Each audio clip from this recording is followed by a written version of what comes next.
باپ اور بیٹے اور روح القدس کے نام میں آمین۔ جو کوئی خدا کی امت کا ہے وہ یروشلم کو جائے اور خدا کا گھر بنائے۔ ہمارے لیے آج کی تلاوت عزرا کی کتاب، اس کا پہلا باب اور اس کی پہلی آیت سے لے کر 6 آیت تک۔ کورش شاہ فارس کے پہلے سال میں، تاکہ خداوند کا کلام جو اس نے ارمیا کی زبان سے فرمایا تھا پورا ہو، خداوند نے کورش شاہ فارس کے دل کو ابھارا تو اس نے اپنی تمام مملکت میں منادی کروائی اور تحریر کر کے کہا کہ کورش فارس کا بادشاہ یوں فرماتا ہے کہ خداوند آسمان کے خدا نے زمین کے سارے ممالک مجھے عطا کیے ہیں اور مجھے حکم دیا ہے کہ میں اس کے لیے یروشلم میں جو یہودا میں ہے ایک گھر بناؤں۔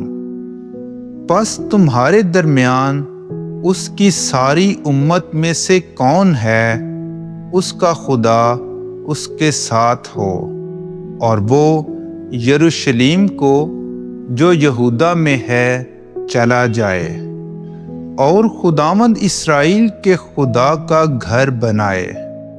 اور وہی خدا ہے جو یروشلم میں ہے۔ اور ہر ایک جو کسی جگہ میں رہ گیا ہو جہاں کہ وہ پردیسی ہے، تو وہاں کے لوگ چاندی اور سونے اور اسباب اور چوپایوں سے اس کی مدد کریں، ماں سوا اس کے جو وہ اپنی خوشی سے خدا کے گھر کے لیے دیں جو یروشلم میں ہے۔ تب یہودا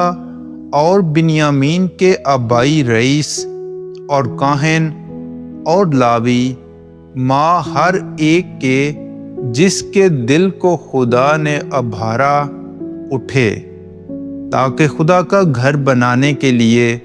یروشلم میں جائے، اور سب نے جو ان کے ارد گرد تھے